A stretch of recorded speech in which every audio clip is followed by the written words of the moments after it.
Good evening, everyone. Once more, Mazes, okay? Speaking to you all, to the world. I hope we are all doing well. Thank you once more. Thank you for joining me.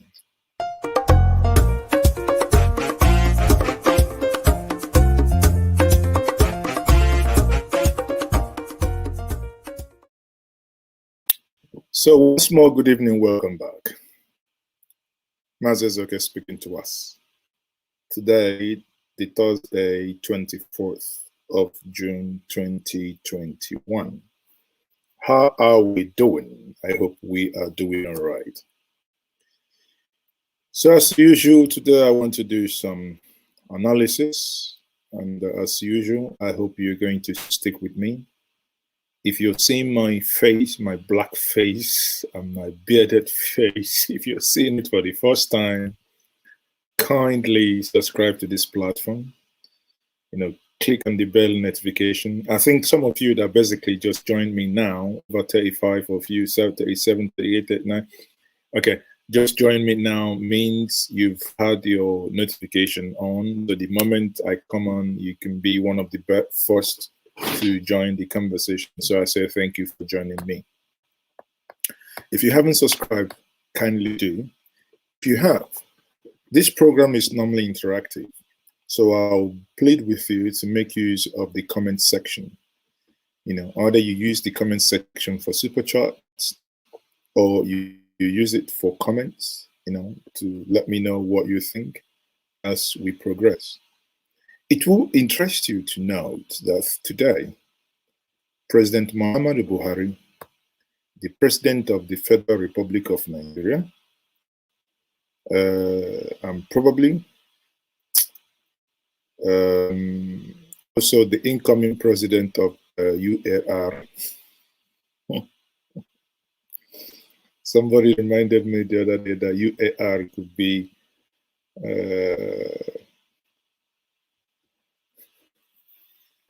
sorry, pardon me. Somebody said the other time UAR could be the unknown African Republic. Since everything is unknown, we have unknown gunmen, unknown National Assembly, unknown protesters who protested at Andy Bass' residence for fees or money he was owing to the National Assembly, and we have unknown soldiers, unknown police who went to Enugu over the weekend and shot 5 people dead. And we have unknown everything. Anything that we could not explain is unknown. So we maybe have become a nation of unknown people. Now, but me, I'm not unknown. I am a man of the dot land, the dot nation, proudly on your dot. I am, as they refer to me, and I said I have accepted it. I've been referred to the man as the dot in the circle. Proudly on your dot, and proudly a spare parts dealer. So, having said that, it will be nice to know where you're watching me from. I've said it before. So let's get to the comment section. I give you 30 seconds to give you free shout out. Free. Good evening, everyone. UAR means United Al-Shabaab Republic. So, see. Ikechukwu says, yes, sir, I got your notification. Thank you. Exactly. So, people, it works. So, many of you who are complaining that, Mazu, we no longer get your notification, that means you're not clicking the notification, the bell icon. Click the bell icon. Very important.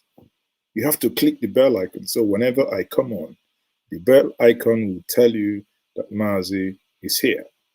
So, you see, Akeme Ikechukwu says, yes, I got the notification. Okay, hold on, let me bring him up. No, where is it? Come on.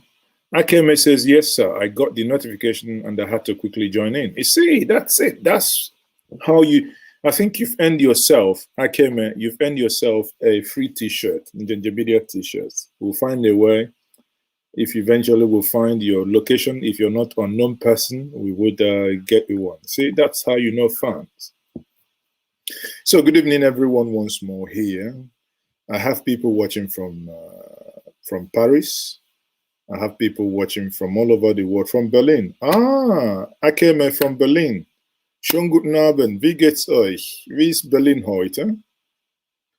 Wenn alles wieder ruhiger wird, dann es kann sein, dass ich mal halt nochmal nach Berlin komme.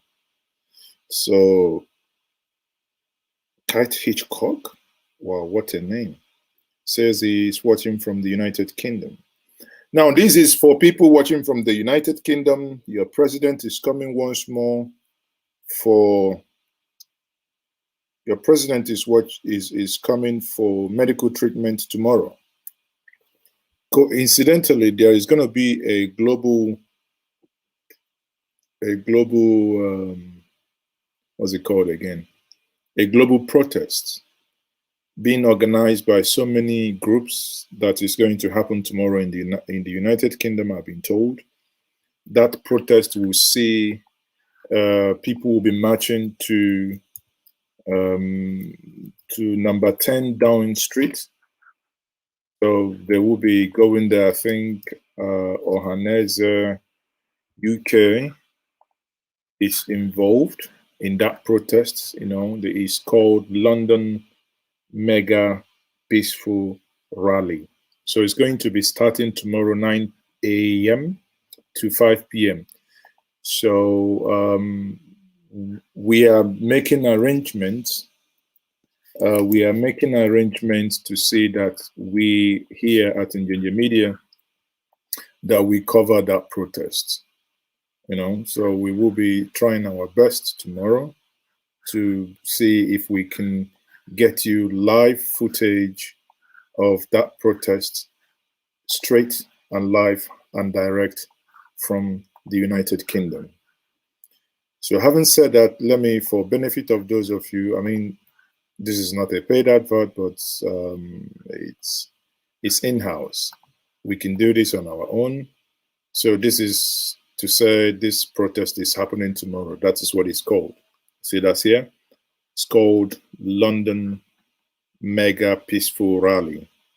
So according to them here, they will be going to Trafalgar Square,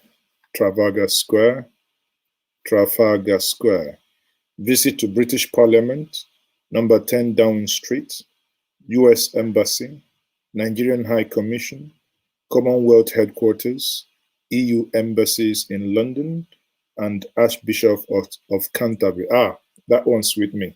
You people should see Archbishop of Canterbury, because obviously when Baba comes tomorrow, he will definitely see his old friend Archbishop of Canterbury. So if there is any information you pass to Archbishop of Canterbury, so we will be hoping that the Archbishop of Canterbury would also pass that information to him. And probably when he comes tomorrow and when they give him the treatment on the left ear, so maybe everything will be all right, that he will start hearing our cries and hearing the things we say. But again, he may choose, he may choose to, after hearing our cries, he may choose to be indifferent, but who knows? We never know. So you can see in this banner here, Njenje Media TV is one of the co-sponsors, saying that anything that will bring peace, we are a media company for the masses. We are for the street, because an injustice done to one is an injustice done to all of us. When it scratch one person, it scratch all of us. So if you're in London and if you're not aware, now you are aware. Join the peaceful rally tomorrow in London. This is, for those of you in the United Kingdom, nothing is going to happen. It's a peaceful thing. I think they've registered with the police so they can go ahead and do their thing. It's not like in Nigeria that anything can happen. So that's it, people. On that note, I would say thank you once more for joining me. For those of you who just joined me. Thank you. Akeme says, es freut mich, dass du gut Deutsch sprechen kannst. Mein Gott, wo bist du geblieben? Ich bin ein echter Bremer. Ich hatte an der Uni, ich habe in Deutschland studiert, Diplomarbeit auf Deutsch geschrieben und da sitzt du, denkst du, ich kann kein Deutsch? Ich bin ein Deutscher. Was macht man ein Deutscher? Ist das auch deutscher Papier, oder? Naja, mal sehen. Okay, watching from Barcelona, Spain, enough Dutch now, enough German. So, jetzt weißt du, dass ich Deutsch sprechen kann, dann musst du uns da unterstützen. Okay. So, people, like I said before we started, you can see that from you can see that the president is going to be heading back to London tomorrow, again for medical treatment. You know, I keep wondering, why must we keep doing this? Why must he keep, this is the 6th year. I argued in one fora today, Mr. President could be forgiven for doing this in the first year, even in the second year, he could be forgiven. But doing it over and over and over again, people, there is no forgiveness here. It is absolute ineptitude. It is absolute catastrophic failure for someone to be in that situation and hasn't, for the past 6 years, done something tangible. I mean, being sick, there is nothing wrong in being sick. And again, I wish him well. I wish him recovery.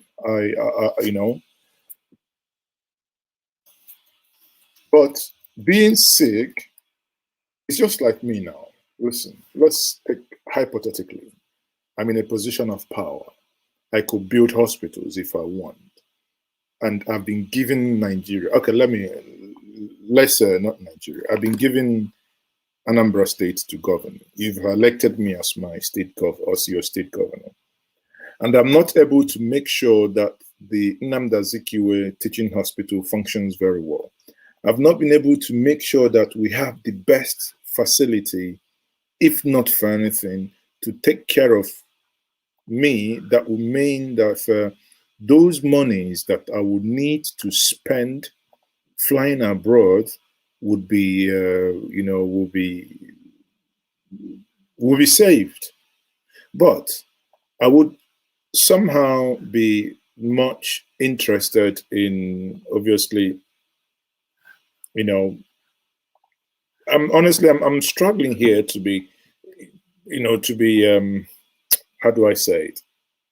To remain civil, because sometimes the whole thing makes you kind of wax you over.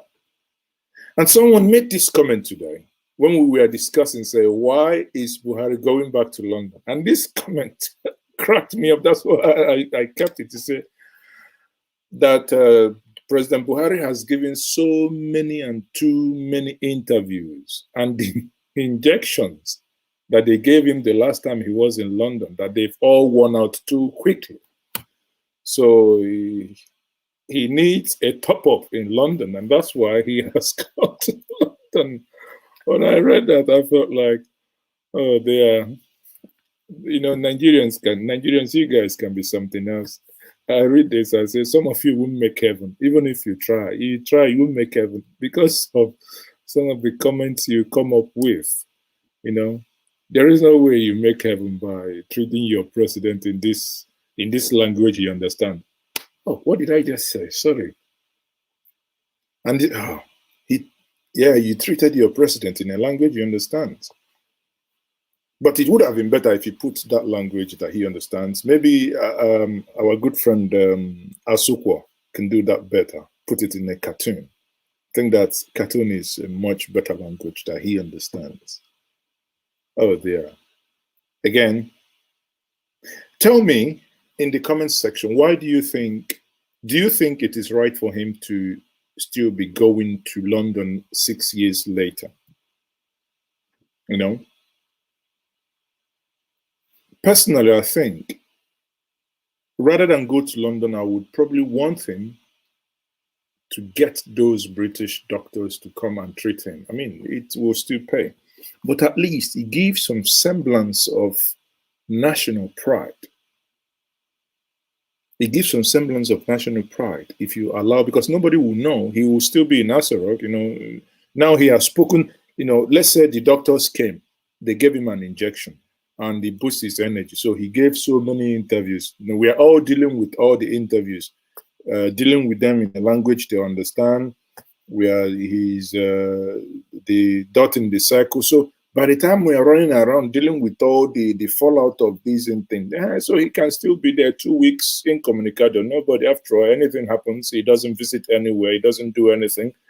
We would still contend with Femi Adesina and co, who will be there, you know, dealing with whatever that is coming. Then he will still include. Again, you know, from a patriotic point of view, I think it is not right that 6 years later he's still seeking medical tourism outside. Remember in 2014 when he was still contesting for the election, he was quoted to have said, "Is he bigger than any other Nigerian? Why would he seek medical attention abroad?" And blah, blah, blah. But sadly, when he took over, we've now seen how things have gone south. So 200 million people are in here, but he doesn't, you know, like, I don't know, let me not sound like a broken record. I would have preferred a situation whereby for the first 2 years, you know, let's say the PDP failed. Let's say the PDP did nothing. Let's say nothing really happened, that, you know, 2 years was gone, and that's it. Okay, here he's come back. He has to now, he's taking over. He has to now do everything. But 2 years is more than enough. But the good thing is there is an existing hospital, functioning hospital called the Aso Clinic. Even the Aso Clinic, the wife, Aisha Buhari, whom many of you bad eggs here say that the Azar room is no longer functioning. So, but she has come out several times to say this Asarok clinic doesn't have syringe even to inject people. They don't even have paracetamol. Those were his words, that there is no paracetamol in the Asarok clinic. Yet the same Asarok clinic is where we budget billions of naira every year. We budget billions of naira every year. Again, it turns out that the Asoro Clinic has virtually everything in common with the National Assembly. Remember the National Assembly that we were told in 2019, Buhari approved 37 billion for them to renovate it. But 2 days ago, he rained, and the whole National Assembly was like River Niger or River Benue. Everywhere got flooded. And you wonder, and you ask again, where is that 37 billion? Is the 37 billion judiciously utilized?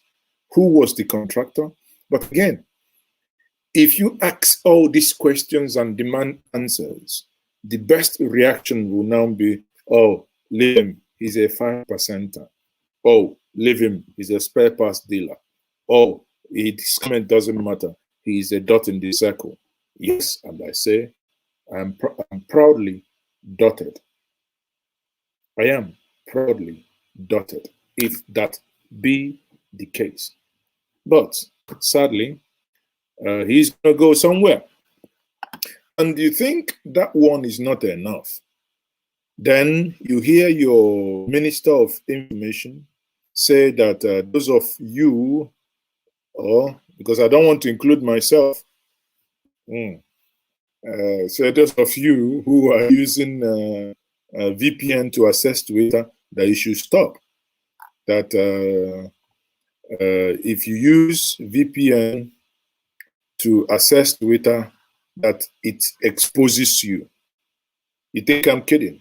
He says that VPN, what is virtual private network that ought to protect you. But our Minister of Information, Lair Mohamed, is saying that it exposes you. And I looked at him, I said, see, such comments comes from when you have someone who is technologically handicapped running the affairs of the nation as information.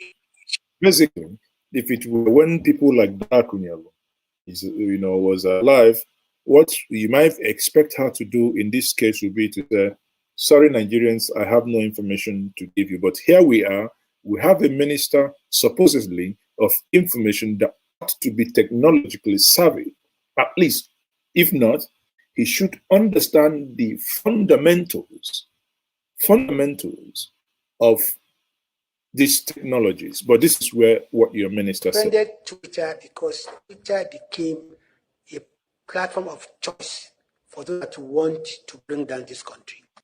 See, look at it now. He started by saying that Twitter has become a platform of choice for those that want to bring down Nigeria. What is there to bring down? People are there basically, just like when NSAS, that they were denying that nobody died, was happening. We had DJ Switch. This is not NTA. This is not AIT. DJ Switch was using her gold freaking just telephone just to stream live. Sometimes they don't even know what live streaming is. Many of them, they don't know.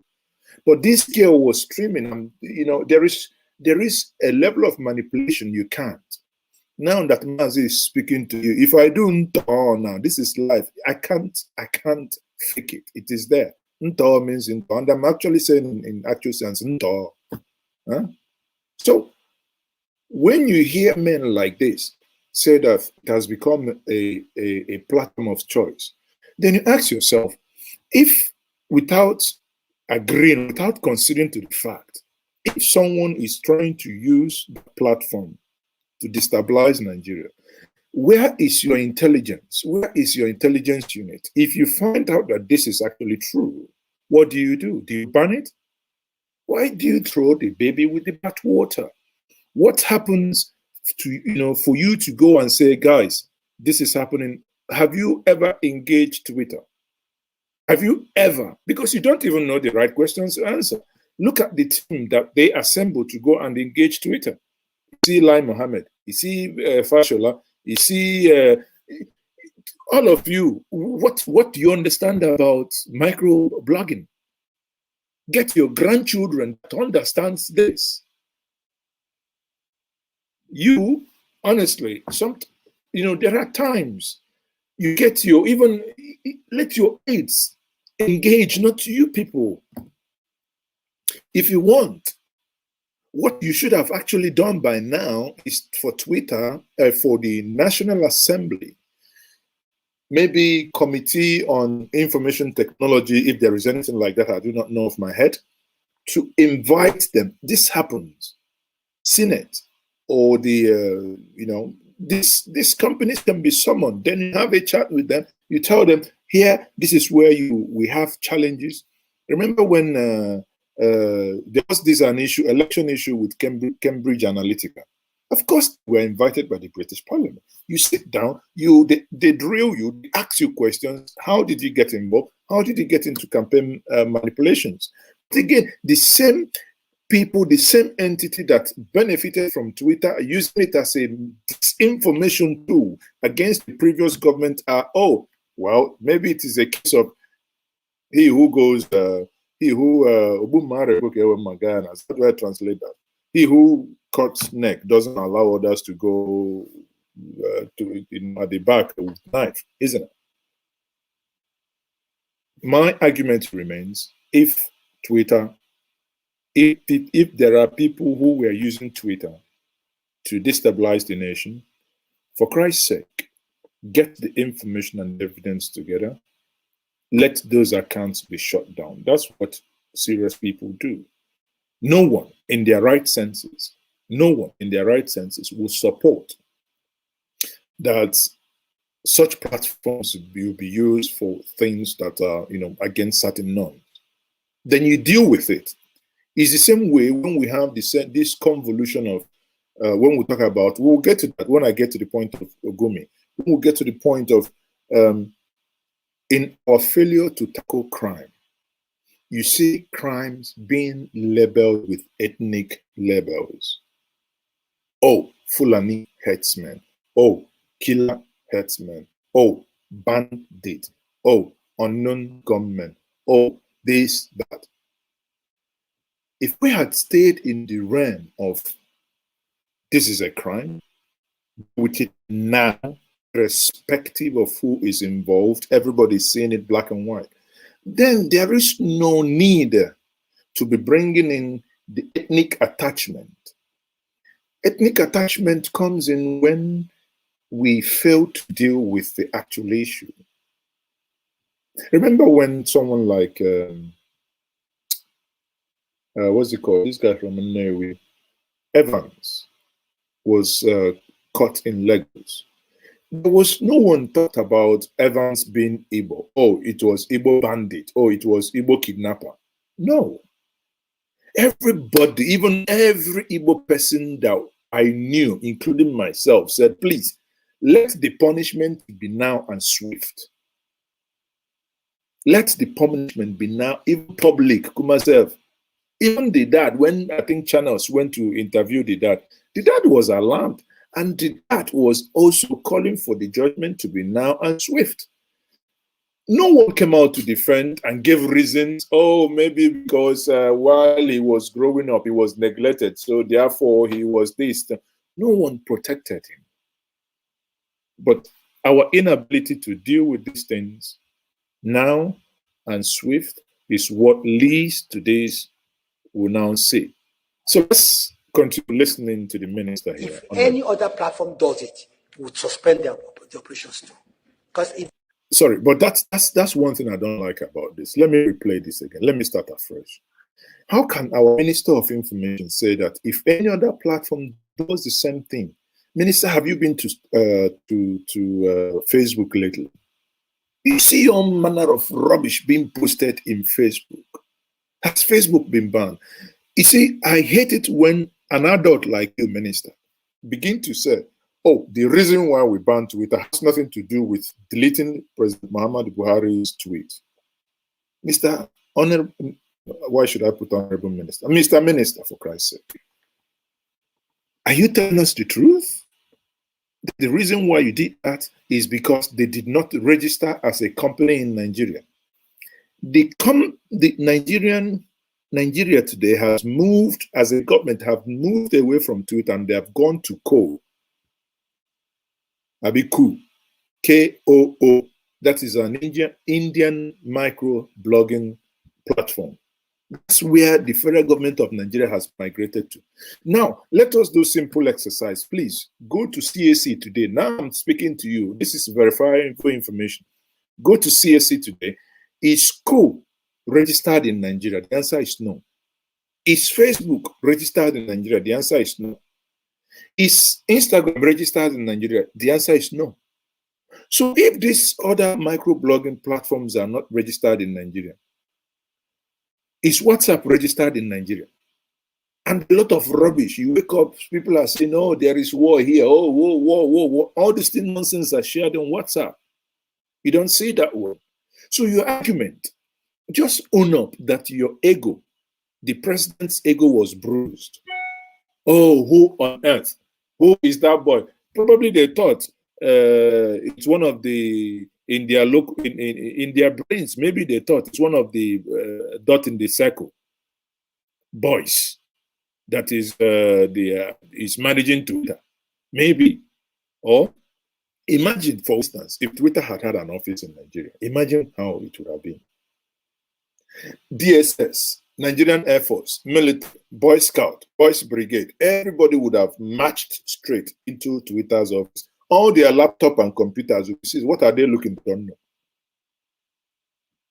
So imagine That's what they are trying to. Oh, and channels the other day interviewed one of the what's it called, iPod people by the telephone. Channels was fined 5 million. You are telling your own part of the story. In news reporting, we are taught to balance it. So you basically you hear this point, you hear the other point. Yet the same people that bans that find channels, NBC, keeps mute, zips it when Sheikh Gumi goes into the camps of bandits, now comes out or becomes an advocate. And everybody keeps quiet. Again, you can never have justice until everybody begins to get fair share, fair treatment. That is very simple. We must collectively, doesn't matter, whatever applies to A must apply to B. Whatever applies to B must apply to C. That is it. You know, the justice thing, the lady is tied and the eyes is covered, so he doesn't see. But here, our own, they see. They do like this. They cover, they look like this. They look lungu. Waiting to be. Now, dot in the circle. No. Leave on. Okay, now dot in the circle. Come. Go, paparam. If not the other one, no, leave on. We have to be serious to ourselves. Here is a minister saying these things. We suspended Twitter because Twitter became a platform of choice for those that want to bring down this country. If any other platform does it, we suspend their operations too. Because it is because there's a country called Nigeria that they can have business. My advice to anybody using VPN is to stop it. Because when you use VPN, it exposes your entire data. Oga, forget on this one. We can call you Olodo. On this particular one, it exposes. It's on this particular one. You are Olodo. You know nothing on it. Sorry. How can you say it exposes your data? Which you didn't know what your bank accounts. No, I'm serious. So please, if you're using VPN and you think you are hurting Lair Mohamed, you are hurting yourself. I think this is a good opportunity for our very resourceful Nigerians to also look at how they can, have an app that can replace Twitter, and it will be patronized by all of us. We've received a few approaches. I want to encourage them. We want to encourage them. Now, what they've done is they've gone to Adamu Gaba and they've given him some, what's it called? Some CBN incentives to develop his, I think it's called Cowrie or whatever. Yeah, they've done it. But again, according to gazettes, they were able to discover, let me share with us, because these things, there is a lot of facts to do with Nigeria and government. We haven't exhausted the facts and we'll go into lie and propaganda. No, here we deal with facts, and these facts are out there. These are verifiable. You can go check them out. Now, look at this. Let me expand and make this maybe full screen. Let me see. Okay. So this here is a tweet by Sami, right? Now, this tweet, Adamu Gaba's mind, it was a competition because Adamu Gaba, look at it. I can read that for you. When Twitter was banned, Adamu Gaba was rejoicing and he says, yeah, goodbye to Twitter in Nigeria. Welcome, Kawe. That is his own version of Twitter. He says, we have won. The small Kawe has defeated the giant Twitter in Nigeria. We have won. Now, when someone is tweeting something like this, what does that tell you? It means he has insider information as to why Twitter was banned. But thank God for the Gazette. They were able to find the following. See, exclusive. They found bank documents expose how Buhari's regime funded Adamu Garba's cowrie to rival Facebook and Twitter. I personally sent him a message. I wanted him to come so that I can have this conversation with him. He read my message. He didn't reply. So when you look at these things, you keep wondering. Throw this open. We have tech-savvy, hot brains in Yaba. We have hubs in Lagos. Throw this open. Ask Nigerians today if genuinely we want to use this issue to develop our own homegrown. Ask Nigerians today in an open competition with less than 100 million. Say, okay, first winner will get 500 million. Let them throw up apps that can compete with Facebook and Twitter. Make it an open. You see hot eggheads. We have them in thousands. Anyway. We have them in thousands. But here, no, Adamu Garba is the one picked. Look, and this is the money. This is the trace of money, whatever, IP solutions, account number, date of payment. So it's not today that this has been in cooking. People go to Twitter, these informations are there. Sorry, go to Twitter, these informations are there. Look at how much CBN paid, 136,825 blah blah thousand, 772 blah blah blah. See the amount is there. The money is from CBN to Adamu. So again, my point remains, I'm not begrudging Adamu, but it's where I come again and I say equity matters. When we had the ill-fated Nigerian Air that died in Fambro, it took off in PowerPoint, crash landed in Fambro in PowerPoint, designed in Qatar, I think, either Qatar or Doha, right? We spent those millions and that project died. But when you genuinely have a project where you can mobilize your citizens and test them, imagine how much you waited on that journey of ill-fated flight by Hadi Sirika. Imagine if Nigerians were tasked, okay, we're going to give 1 million, whoever comes. If you go to Fiverr.com, you can do a logo for $10, $20, $30, depending on the type of logo, max $50. These people can return, come back to you within hours, depending on speed. If you need it within 1 or 2 days. But now, because you're wanting to build a nation, allow people, these children, 16, 17, 18, we are too old, myself. They would surprise you. Even when Open Challenge, you saw them on Twitter, when they even came up with a better logo than what we paid millions for. How you mobilize a nation. But it's a nation that would be more interested in watching people having sex on TV in the name of BB, whatever they call it, BB in Nigeria or whatever.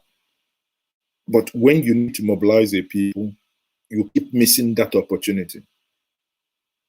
Give them this opportunity to develop Twitter, their own homegrown. Then you went to India. I mean, I don't even know whether I am more mad at the concept of going to India. Why would you have to leave Twitter and go to coup? The time you needed to develop a homegrown thing, you couldn't. You messed it up. But hey, we have paid 100 the same cowrie, a big cow. Even the name is very instructive. I don't want to go into detail, but the name is even instructive. Can't even find a better name? Cowrie, a big cow. Is a big cowie. Is what you can come up with after spending 136 million. Okay, give me 2 million. I'll deliver better thing like that. Very easy. Very easy. 2 million. I'll deliver. But again, I am dotted, so nobody would ever remember because I'm from the dot nation, isn't it? I am dotted, anti-dotted. But here we are. A minister is telling us that VPN. I say, Oga, if you don't know certain things, ask your grandchildren. If you don't know certain things, ask your grandchildren. Because VPN is to stop it. Because when you use VPN, it exposes your entire data, including your bank accounts. No, I'm serious. So please, if you're using VPN, I think you are hurting Lair Mohamed. You are hurting yourself. I think it's a good opportunity for our very resourceful Nigerians to also. Oh, the same lazy youth, the same one you've just said that they use Twitter to ban Lagos is the same one you're calling resourceful. Oga, beg. Oga, be coming down, be coming down. This is off the mark. Oga Lair Mohamed, be coming down. Now, let me come to the next and the last segment of this. Now, we to a point that Sheikh Gumi had an interview, and Sheikh Gumi says that the military are colluding with bandits. It's a very fantastic interview, actually, because while he was talking, he exposes, the interview exposes the thinking and would make many of us, if we stick around, it will help us to understand why those of you thinking, why haven't DSS invited Gumi? They would understand why that would never happen. Honestly, it will understand, I'll do my analysis. And that's, let me quickly invite Gumi. And just if you are yet to get anything to drink, I would say go get water. It's going to get interesting. So here I have my tea. I have my cup of tea. It's going to get interesting. So let me invite Gumi quickly.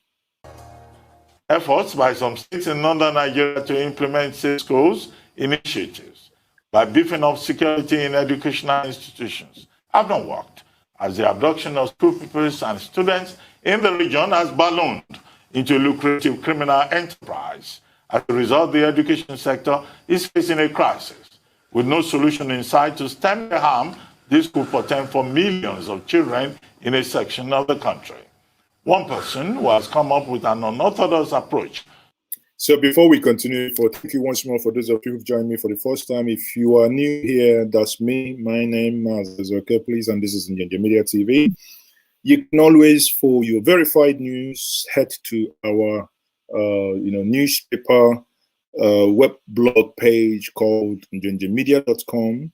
If you want to advertise with us both on the newspaper here on Njenje Media TV, you can always reach us.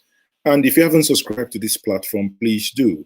If you like what we do and you want to support us, you can always use the super chat. And some of you who want to know our PayPal address, we can always make that available to you. So let's get back to the meat of the matter and speak and understand what Gumi has to say. To address the crisis is popular Islamic cleric Sheikh Abubakar Gumi. In his view, the government should engage with the bandits or terrorists behind the attacks and grant them amnesty.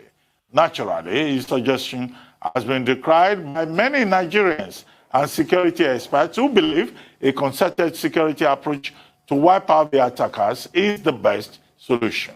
As the debate continues, we'll now be joined from Abuja by Sheikh Gumi to enlighten us on why his proposition is the surest way to end banditry and kidnappings in the north. Good morning, Sheikh Gumi, and welcome to the Morning Show here on Arise News. Good morning. Good morning. Yes, Sheikh Gumi, only yesterday I was accusing you of suffering from what I call the Stockholm Syndrome, a situation whereby the victim begins to identify with the oppressor and pleads the cause of the oppressor. Are you guilty as charged? Because you said these bandits, they should be granted amnesty, and you have also said the Nigerian government should negotiate with them. Other Nigerians are saying, look, these are criminals. Why is Sheikh Gumi a victim sense, they say, of the Stockholm syndrome. Okay, you see, when we oversimplify a very complex issue, this is what we get here. That is confusion, and everybody doesn't know what to do.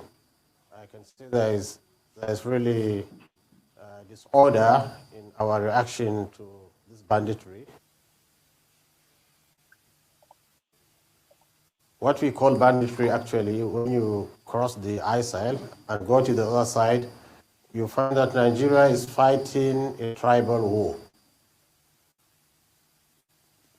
And the government is supposed to be the mediator, it's supposed to be neutral.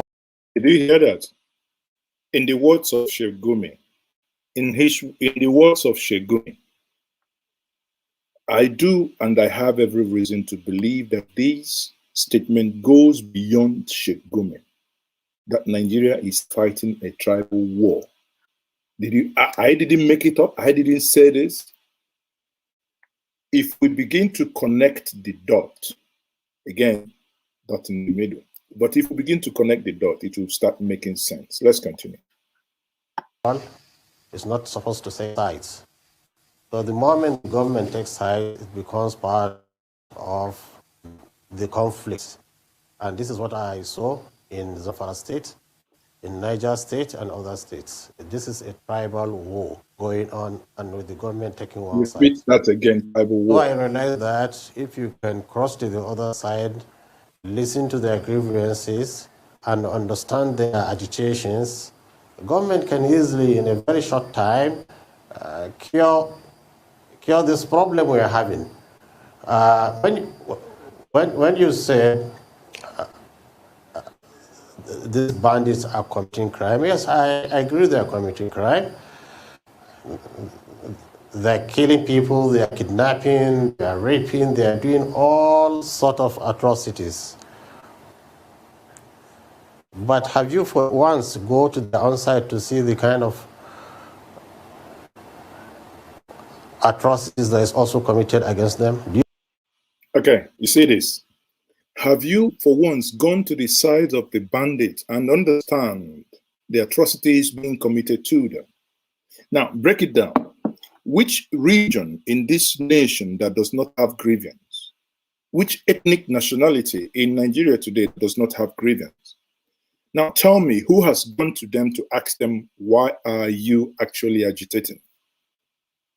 Has anyone bothered to ask the Yoruba nation today, a people that that made sure President Buhari emerged the first time, made sure he emerged the second time? They have the national leader in the person of Asiwaju, that's APC national leader. They have a vice president, an erudite scholar, in the person of Professor Yemi Osibanjo. Yet, the same people are agitating, saying they want to break the nation. So, if I want to take the logic of Gumi, why is no one engaging the Yorubas to understand? I don't want to mention about the Igbos, because obviously I am Igbo. And if I argue that, people will start saying, yeah, you're saying it because it's your people. Let me remove myself out of this. Why is anyone not willing to engage the Yorubas? The Middle Belt has been shouting since. We can no longer sleep. Last 2 Januaries, people woke up in one day, over 250 people died in one day, and they've been crying. Yet, no one has asked them, why are they crying? Now let's apply Gumi's logic. What is good for the goat is also good for the sheep, because we don't have you know that an ordinary herdsman is lynched in many towns in Nigeria. Oh, blimey, ordinary herdsman is lynched in many towns. May their souls rest in peace. Oga, I do not support violence. Anyone killing a herdsman that hasn't cost him or her pains is condemnable. Okay, but before you condemn the act, you must also understand, what did he do? If I have spent all my resources planting something and somebody takes cow and comes and destroys it, I should go and shake that person's hand and say, oh, bravo, you have done well. Gumi, maybe it's time you and I begin to shave our beard. Nigeria, we have seen that in Oyo, we have seen that in Anambra, their children decapitated. And I must say, sadly, this incident happened today. I had an interview with the Commissioner of Information in Anambra, and I was on this program live with him when at some point towards the end he had to excuse himself because the governor needed his attention. And I say the killing of those innocent girls, boys, was needless, irrespective of what happened. Those were innocent children. There is a reason when you go back to Okonkwo's book, and in most cases, these probably would have been innocent children born and bred in Anambra. In a real society, they are part of us. Like in the Okonkwo's case, when Okonkwo was told, in things fall apart, do not have a hand in killing the child that calls you father. Those children has known those place of their birth as their place.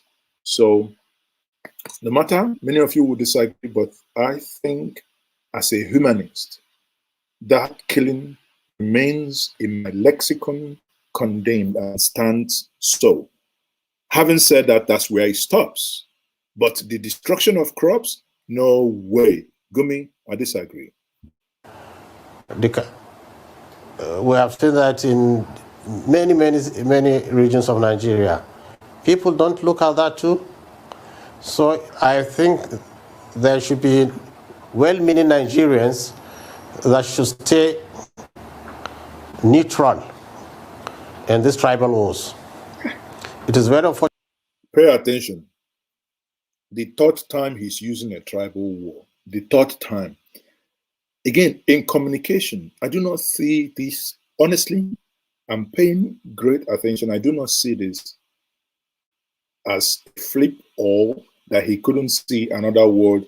I see this as a communication strategy in information. Just like the first day I watched Buhari, immediately I started making call. The moment I had that dot in the circle, and I said, no. For me, it was an exposure of a military strategy and military thinking. I'll leave it at that. But exactly when I hear him for the third time now, in less than 4 minutes, 10 seconds, he has used tribal war 3 times. It means a lot. Fortunate that in the 21st century, because of the fracture in our governmental structure, people have turned into tribalism or religion or regionality to express their grievances. I think in the 21st century, we should also have this sense of collectiveness, and that we should come and build a nation whereby equity, transparency, and even love of each other should be there. But the atrocities committed, I think, on both sides is appalling, and we condemn it and we don't support it. I don't speak for the bandits as well. I don't speak for those committing atrocities against the bandits. I'm trying to be neutral in this case. You see, look at argument. I do not speak for the bandits, but he is speaking for the bandit. If you pay attention again, in context here, he's interchanging 2 things. I want us to be paying attention. I'm not saying this, I'm just trying to do a content analysis. He said he's interchanging bandits and killer headsmen. When he talked about those killed in Anambra, those were not bandits. Those innocent children were not bandits. So he's interchanging 2 things here so that we play and we stay on course and understand the thinking behind what he's saying. Look at it objectively, in fact, even scientifically. Well, thank you, Sheikh Gumi. You're sounding here like Bertolt Brecht in the poem on violence, where he says, everybody speaks of the violence of the river that drags everything, but nobody talks about the violence of the riverbanks that contain it. However, I don't know, you use the word easily. I'm not quite sure how easy it is. Let's look at the Bello Massari model or example or experiment. And I'll start in October 2019, where he declared amnesty to the bandits, expressing similar opinions as yours, saying that it's actually security agencies that taught them how to become kidnappers. So amnesty was granted October 2019. Come June 2020, the same Bello Massari, governor of Katsina State, for the benefit of our viewers, vowed never to give amnesty again. He cancelled the amnesty, feeling that he had been betrayed on a few occasions by those he had granted amnesty to. 6 months later, November 2020, he granted amnesty again. So what do we say about that? It's not as easy as it seems, is it? Yes, you see, when you grant a political amnesty, I mean amnesty in the front of the press and the media, but in the real sense, there was no amnesty. Amnesty comes with a package. The package is that you rehabilitate these criminals, you provide for them social amenities, you provide for them schools, hospitals, you engage them. And you try to entice them to leave the forest by engaging them in different kind of professions. Not every one of them can be a herdsman again. But there's no Again, did you hear that? He's talking about bandits, and he moved and saying, when you rehabilitate them, not every one of them can be a headsman. People, are you thinking like me? Is this not driving something to us? Would it be for this point if I quote Gumi to say that bandits equal headsmen? Would I be accused of bias if I say, in the words of Sheikh Gumi, that bandits equals headsmen? Wouldn't that be right if I say so? Thank you once more for those of you joining me for the first time. We have over 400 people watching this conversation this evening, yet I only have 37 people like it. Does it mean that any of you dislike what, the analysis I'm doing this evening? Come on, show me some love. Show me some love. Use the super chart. Use the like button. You don't pay. You don't pay nothing. No, it doesn't cost you nothing. Subscribe to this. Just click. Just do it. Click it. Reduce your screen, click like, so that YouTube tell others. Because again, you don't need to understand YouTube and Facebook. When you like it, the algorithm makes it appear on other people's page to show that you like this stream. They will do it, so that it appears on their page for them to also enjoy what you are enjoying. Let's be, because I love the spirit in the comment section. Everyone is being civil. I will say thank you once more for being civil in the comment section. Let's show that we can be different, on this platform. Let's show that we can be different. Not what happens everywhere, though. When we come here, we deal with facts. We all respect one another, we respect each other, and we enjoy it. Because these things can be enjoyed, But again, one thing we must not do here, we must not allow the government to cow us. We must not allow ourselves to be dragged down. We must show that we are indeed a great people. Thank you once more, everyone. So let's continue with Gumi. The project put forward is just the ceremony of handing over weapons, and that cannot stop banditry. But I can say now, from what we are hearing from Katsina State, there's a relative peace, and the government is truly engaging them. And that's why Katsina State is finding that really dialogue, given the rule through amnesty, not the political one, is giving results. And we have seen that in Zamfara State. I have been to Shinkafi Forest, where there is such an arrangement with the Zamfara State governor, and it's working very well. People now are moving about, markets are open, In the past, nobody can even go to the market. But even the what do you call it, the peace in Zamfara state is not to the optimum we expect. I can understand the state government is constrained by financial burden of amnesty. That's why we are calling on the federal government to chip in here, and it will be easily solved. Right, Sheikh, you've said a lot about this amnesty thing. I want you to break it down. I'll ask you two questions. The first one is, what do you really want for these bandits? You want a Niger Delta? Let me give an example. Let me give an example. Sheikh, hang on. Sheikh, I've not asked my question, Sheikh. Let me speak, please. What do you want? Do you want the kind of the Niger Delta, amnesty program that they set up an amnesty arm for them? They probably send them abroad, to learn skills. They send them to university. Is that what you want? And how much billion is this going to cost? Maybe you could put a price on the table in this negotiation.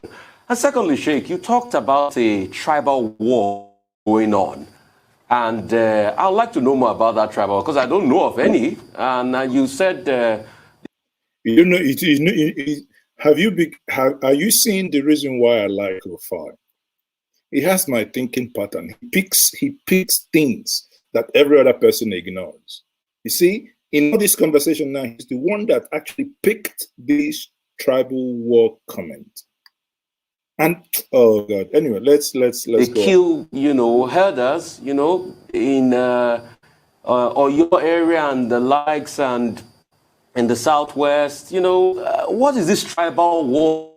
Because now this is a new narrative. Now, Liz, I'm jealous. How can you say you love Rufai and me you just ignored me? Now I'm jealous.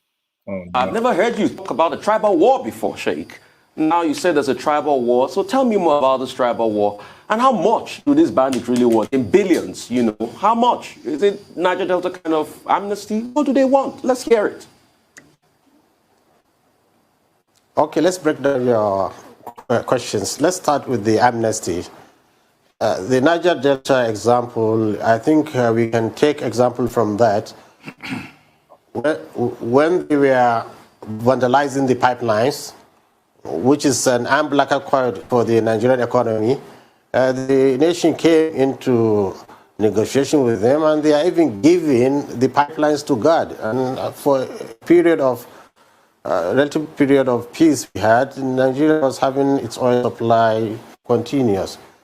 The herdsmen too now are controlling a big swath of land, whereby now they are preventing farmers from farming. And it's very important for the economy of the nation, because when you leave a big chunk of the population hungry without farming, it's going to have a consequence which we don't want to experience. So in the same sense, the Niger Deltans are important to the economy. This herdman now has suddenly become very important to the Nigerian economy, because they can prevent, in fact, they're preventing people from farming. So we can example, instead of telling, if we can come to them, they can be our guards. They can guard the forest. We have spoken with them, and we have seen them guarding the forest in Shinkafi area, whereby for more than now, I can say 10 months, there is no kidnapping. In fact, they have even freed some people that were kidnapped. Let's not forget, please. They are... This one is telling us the whole point by the question Rufai asked him, which was very direct. We are getting to where the whole thing is. It's about negotiation. It's about cutting their own part of the cake. No one is interested on how we're going to bake the cake, but it's cutting. Now, in cutting this cake, the amount that will be paid to them is not going to come from the groundnut pyramids. It's going to still go back to the same Niger Delta, and we're still going to get that money from the black gold. Well, before I continue, I say a big thanks to Highberry 10 for the super chat. Much appreciated. Okay, so when you look at this now, you see, one thing is, I've noted it down, one thing he wants is amnesty. That amnesty should be given to the bandits. Thousands of Nigerians, many now captive captives in the hands of this hat. They are not in a hurry. In fact, I got last week that some 2 nurses were kidnapped in April in southern Kaduna. Up to now, we're trying to locate and who are these people who kidnapped them to try to see if we can plead with them. Look at the sufferings Nigerians are doing, simply because we are not dialoguing with these people. These people are not some aliens from Mars or from the outer space. They are Nigerians. We know them. We know their relatives. We know everything about them. Did you hear that? We know them. In sharp contrast to what the president told us, that they don't know them. Some of them can be coming from Mauritius, the Mauritania. Okay, so here is Sheikh Gumi on a national TV telling us we know them. We know those bandits. We know them. DSS, we are allowed. Or are you waiting for, I mean, is this all this an orchestrated plan for us to extract money from the government? And they have qualities that we can tap on. That is, the Fulani man is known to be shy, is not to be respectful to his elders, and they work in unity and community. We can gather them all together. They're ready even to sit down. They told me we are ready to sit down with the government. I don't know what is stopping this national. Now, look at a people that control this level of armory. A people that control, you know, sometimes, honestly, in my own strategy, it's better for someone not to ever engage in crime. As, you know, I'll do everything to get someone never to taste crime, as opposed to getting that person out of crime. Because it will be very, very hard. When they do kidnapping, maybe they get 1 million, 2 million, they share their money. Now, eventually, when you give them structure and you want to keep them, probably government pays them, I don't know, 50,000, 100,000, if at all. Paying them 100,000 mean they pay them more than the police. And if that happens, how do you think you're going to get a grip on what is happening? National Congress of Herdsmen, because if they can come together and decide that, okay, no more kidnapping, the war is finished, and this is our conditions, I don't see any other Fulani man breaking that agreement and continue the crime. Now, I didn't say this, but again, he has equated the headsmen with bandit. Here, again, he said, if these things are done, he does not see any Fulani man. Now, Gumi understands. He knows the difference between headers, killers, bandits, robbers, but he has made 3 things. He himself said it. Now, for people pay attention, let this bit repeat a little bit, okay? So pay attention here, please. They work in unity and community. We can gather them all together. They're ready even to sit down. They told me we are ready to sit down with the government. So I don't know what is stopping this National Congress of Herdsmen, because if they can come together and decide, okay, no more kidnapping, the war's finished, and this. No more kidnapping. The war is. People watching me, are you paying attention? He is saying it. No more kidnapping. The war is finished. So meaning they've somehow declared war on us and we didn't know. So the kidnapping and destruction of farmlands is actually a war. Sheikh Gumi, pay attention to the next thing he's going to say. These are our conditions. I don't see any other Fulani man breaking that agreement and continue the crime. I do not see any other Fulani man breaking. Please, Lair Mohamed and DSS, in case if you're watching. I'm not talking anything. I'm basically doing content analysis of what I watched and I was alarmed. I didn't even watch up to this point because I only watched, I think, about the 3 minutes of it when I decided to use it to analyze it and, you know, to play. I didn't watch up to this point, but now I'm watching this with you, analyzing it bit by bit, and I'm getting more alarmed. Bandits equals headsmen. Headsmen equals Fulani. 3 in 1. Father, son, and the other one. Now you Sabi. And he is here on a national TV telling us these things. Are we reading in between the line, people? Are we? Are we reading in between the line? So it's, to me, a simple thing. It needs engagement from the government. So that with the amnesty. The other thing you are talking about, you see, I have been saying it's an ethnic war, and I think people didn't understand me because in Nigeria, we don't consider ethnicity really, we don't understand it. The Fulani is an ethnic stock, different from the other groups. But what I said now is because you find the Fulani fighting the Yorubas in the southwest, fighting the Igbos in the southeast. This is too much to listen to. In his words, again, I said, and I repeat, you can see the Fulanis fighting the Yorubas, fighting the Igbos. What did the Igbos do? What did the Yorubas do? How? In their own place. So this is not that someone has left Oyo and gone to the bushes of Sokoto.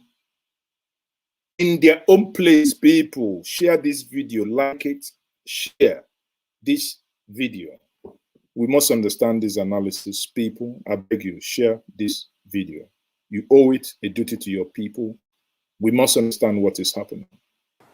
Fighting the other tribes in the north, depending on which region it is. So it's a tribal war going on. But when a governor or the president will take side on one side, or the military, especially the military. Do you know the worrying thing?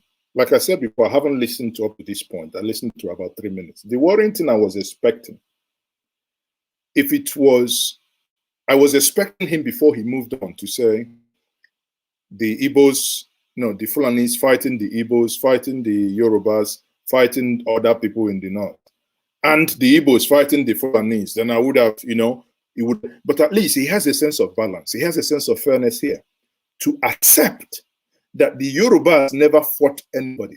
The Yorubas never fought any headers. The Igbos never fought anybody. The Igbos never fought any headers.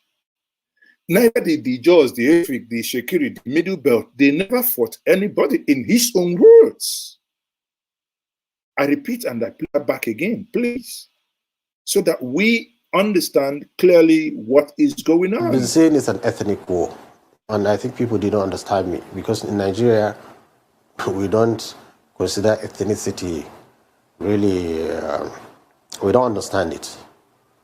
The Fulani is an ethnic stock, different from the other groups. But what I said now is tribal.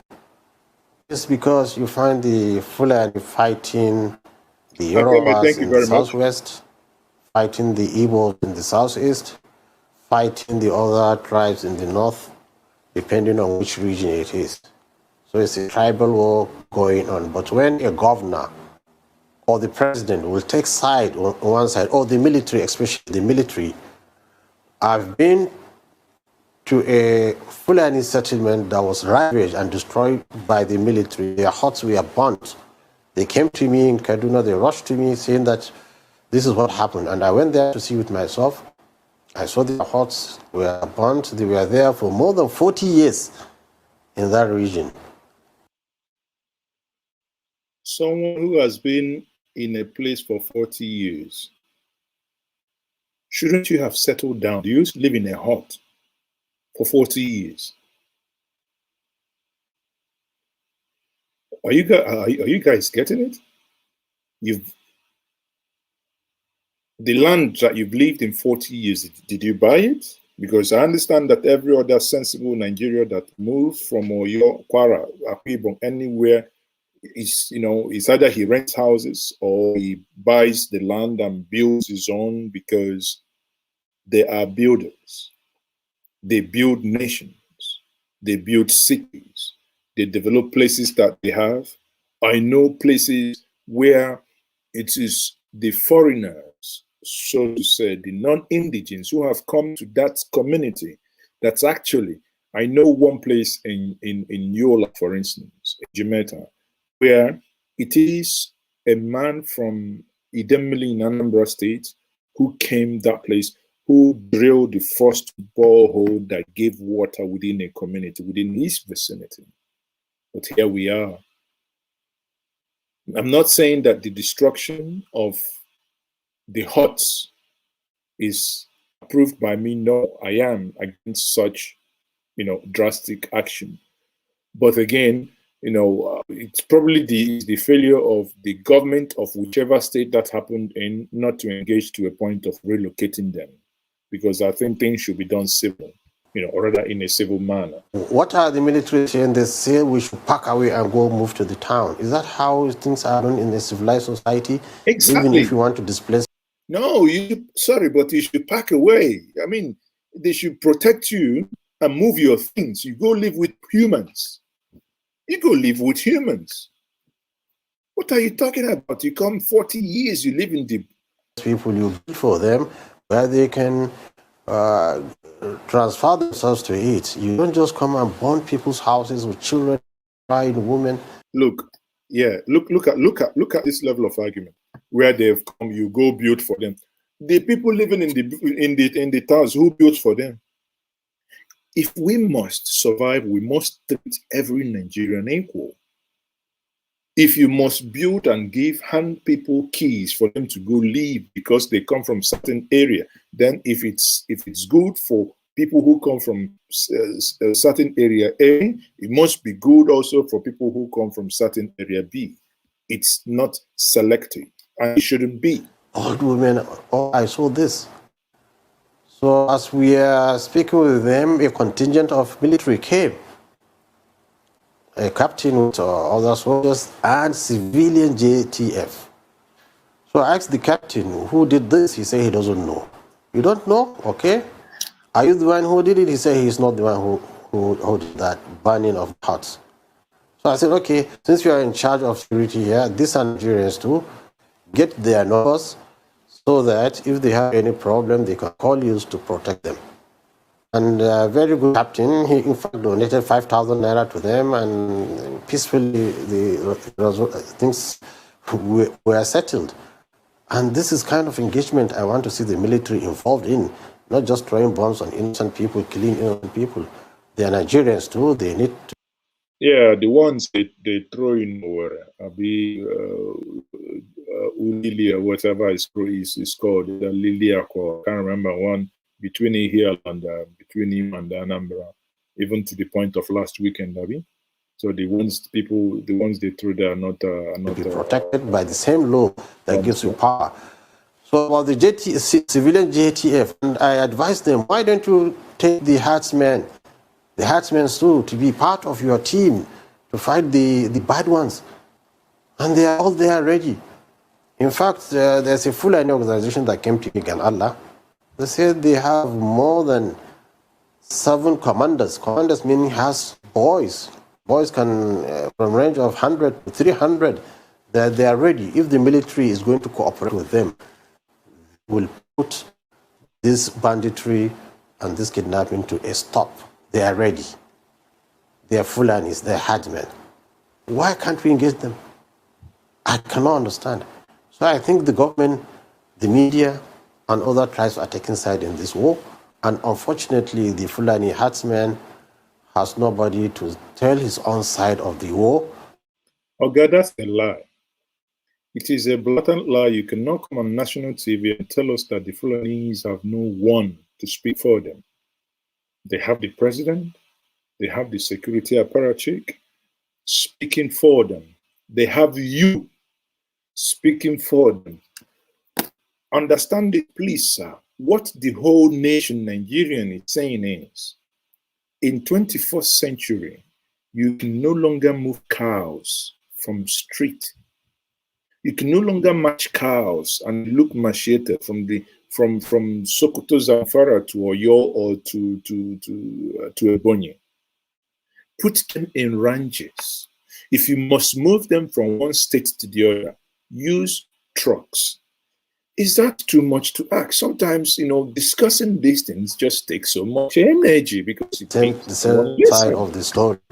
And this, I think, is what is prolonging the issue. Otherwise, we can finish it in a short time.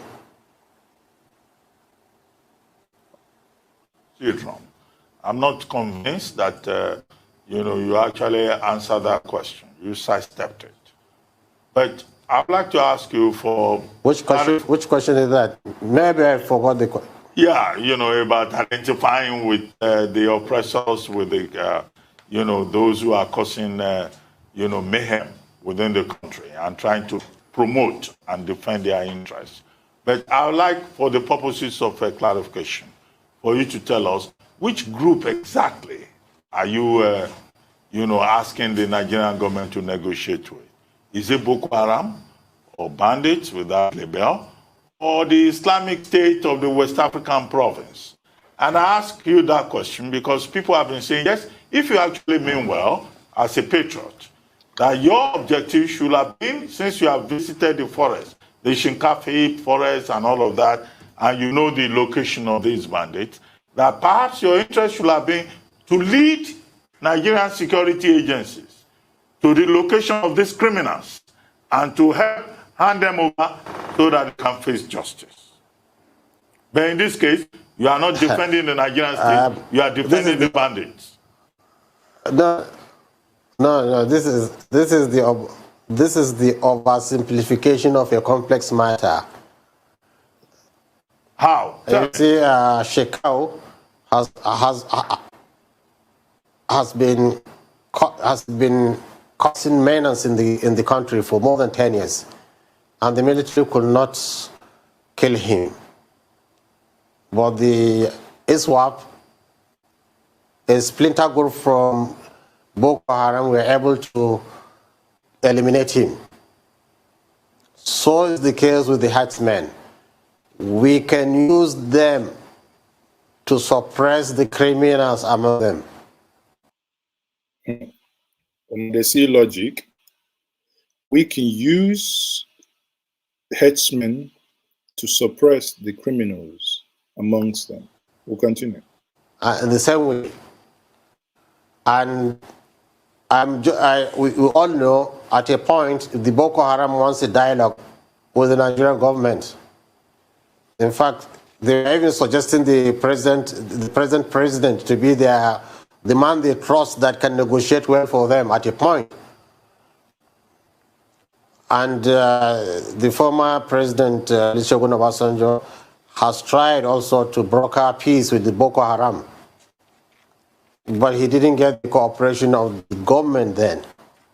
So it's a story that has been there. Government doesn't want to recognize that there's agitations. Even with the IPOB, if I'm a government, I will go and call them, let's sit down, what is your agitations? Why are you carrying weapons against your own countrymen? So as we can do that, we can do with the herdsmen too. Let's negotiate.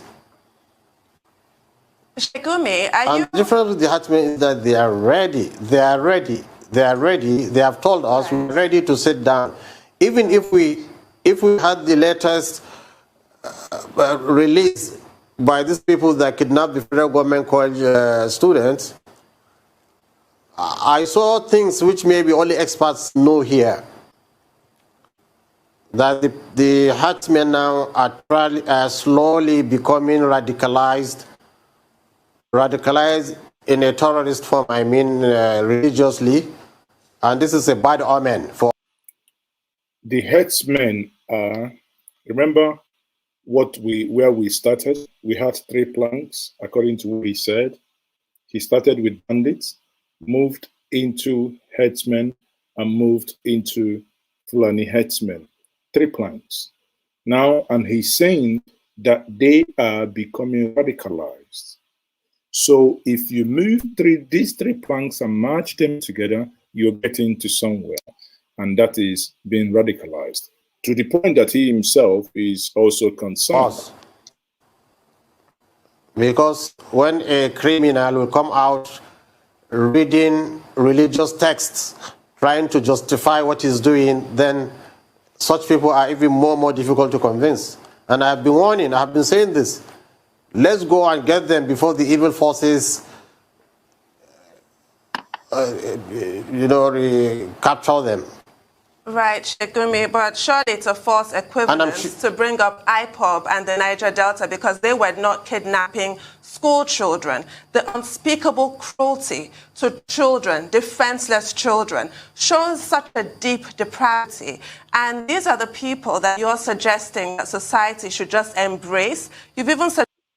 I am glad, your voice sometimes is a little bit wonky and shaky. But I'm glad you appear to have been redeeming yourself by this question you're asking now. Because I would have been disappointed if none of you picked back on that question. Suggested that some of these people should be made security at said schools, similar to letting a fox guard the hen house. Okay.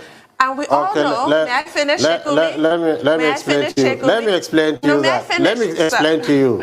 I want to finish my question, if I may. If I may finish, we all know, don't we, that animals, once they've tasted human blood, become more dangerous. How can people who have discovered this lucrative kind of entrepreneurship, the sickest and most depraved kind, be expected to just go back and get a regular job guarding a school? Okay, you see, when you ask a battery of questions, how do you expect me to convince you? Let me start one by one. IPOB is attacking the police, is attacking the army, is attacking INEC, government institutions, killing our men in service. And the herdsmen are kidnapping children not to kill them, to get money. So how can you compare somebody who's killing?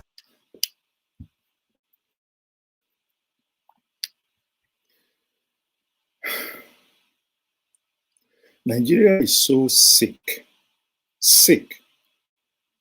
a nation that we've come to a point where we compare criminal activities. Oh, your own criminality is lesser evil than mine. Oh, your own is... I'm speechless, but sadly that's the reality, that we now compare level of criminality. That's how we found ourselves. Jeez Christ. Our gallant men in the armed forces we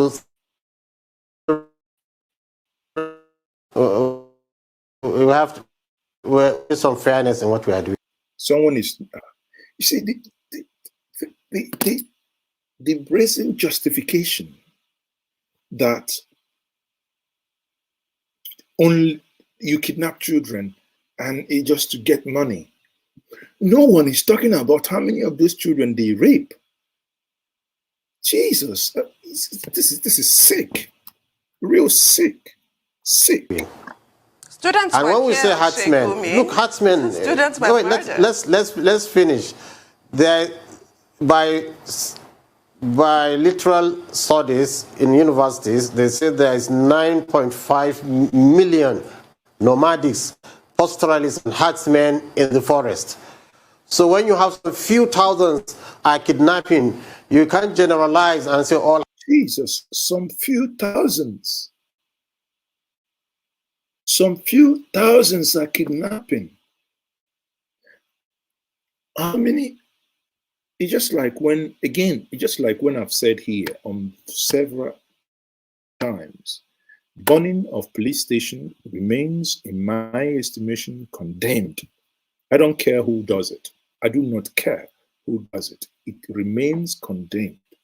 Having said that, We do not know who does it because there is no clear evidence. We saw the prison break in Owerri, and the governor is saying it's not this, the police is saying it's this. Till date, getting to 3 months of that incident, we still do not know the people behind it. So it will be very, very irrational to pin it on one. But here you are, you have given us 3 planks who are behind this. But in your estimation, kidnapping children. Shegumi, may I remind you that in Abia State, during the time of T.A. Oji, there was a man called Osisi Kanku. He terrorized Aba and the environs, that people run away from Aba. But the same man met his Waterloo the day he kidnapped a school bus full of children heading to school. It didn't take 72 hours. Those children were released. Within 1 week, the man and his gang, Google it, Osisi Kanku, died. His body was transported to Umuahia to show the governor to know that this man is a real death. That is how a society deals with such nonsense. Bandits are ravaging for how many years? Yet it's very unfortunate that we have the incident of burning INEC and burning INEC buildings and whatever. But hey, you see how peace has gradually returned to the southeast. You think it's by just justifying what you are basically doing on a national TV? When a people are a peaceful people and they want peace, when there are disagreements and when things that is beyond them happen, you see leaders, not on a national TV, but they rally around and they come together to look for solution to resolve it. Southeast is back on track. I can tell you this for free. Herdsmen are bad. In fact, the herdsmen are the first victim of these criminals among them. And they are ready to cooperate with the government. They just need the support. They don't want profiling. When you see herdsman, you say it's automatically it's a criminal. Of course, if I see a herdsman with 1,000 cows coming near my farm, so I should go to bed saying he's not going to touch my maize, he's not going to touch my cassava. If I see a herdsman coming with 1,000 heads of cow, I mean, obviously he's going to hurt my farm. It's as simple as that. So with good engagement by the government, this case, I see it as easy as drinking a cup of tea, really. All right. Shegumi, you can see it as easy as drinking a cup of tea, but you're not the parent of a child, a 3-year-old child that died in the bush, and only the crime the child committed was to pay 200 naira to go to the Islamiyah school in Tegana. You're not the parent of that child. So it's easy for all of us to say it's easy as drinking a cup of tea because we're not receiving, we're not on the receiving end. No, hang on a minute, Sheikh. I consider them my children. But if you come, wait, let me come in here. I don't want you to say so much about me. I'm the one asking the question, not you. Let me ask the question. Yes. That brings us to the question, Sheikh. Okay. You were a captain in the Nigerian army before you left. You served in the military. You suffered for this country. Yes. You wore the khaki of the army. You swore allegiance to this country. But now, you are speaking for a group that is threatening the sovereignty of this country. Sheikh, where does your loyalty lie? To Nigeria, in fact, I want so many super chats for Rufai because Rufai keeps warming my heart. Rufai is... In fact, the women in the house, give Rufai a kiss. Please, blow kiss for him. Just in the chat section, blow him a kiss. Rufai is the man. He picks the real questions, hits it on the nail. Country you swore allegiance to as a captain in the military, or to people that want to destroy the sovereignty and the unity of this country? Where do you lie, Blow kiss for Rufai. Yes, my allegiance to the Nigerian people, to the Nigerian, my allegiance to the Nigerian government, but I would not accept criminality, whether it's from the military, whether it's from the government, whether it's from the individual Nigerians or tribe or group. I am against criminality from whichever quarter it comes from. And the picture you just show, the latest picture of the kidnapped students, when you look at the kidnappers too, they are children like them. The difference is that the government has allowed those other children uneducated, and they are left to... Which government? Gumi, you people get your monthly allocation. Is anyone stopping you? Stop producing children that you can take care of in the name of a Amajiri.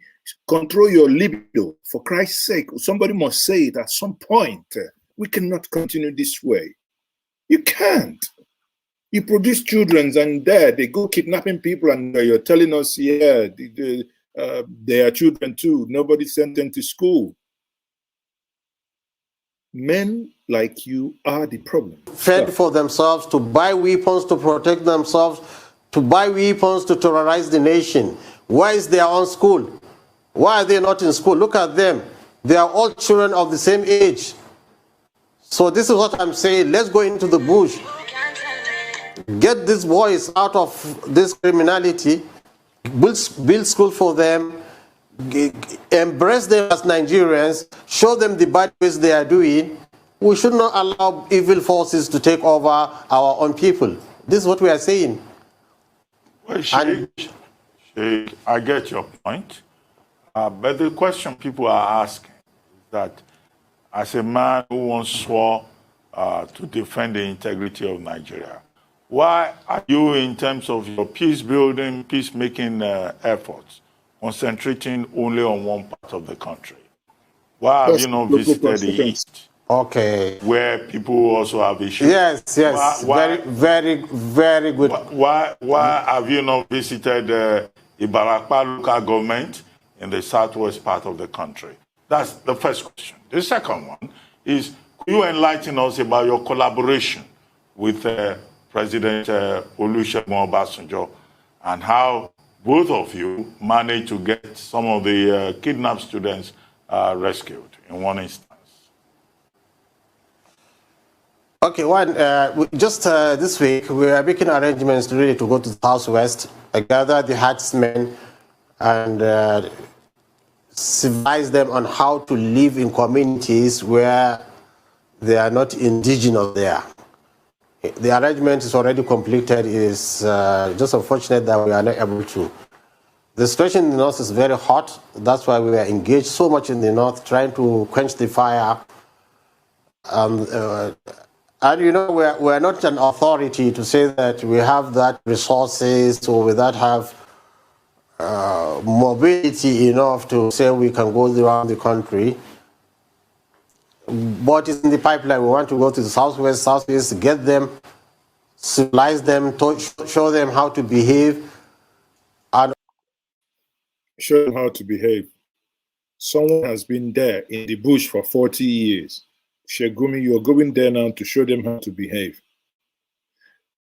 The only way you can show them to behave that will make sense is, Shegumi, get your people, give them ranch, show them how to ranch. The problem will be solved. Show them how to behave. Cows don't behave. Cows know how to eat grass. They will stroll into somebody's farmland. You cannot show the cows how to behave.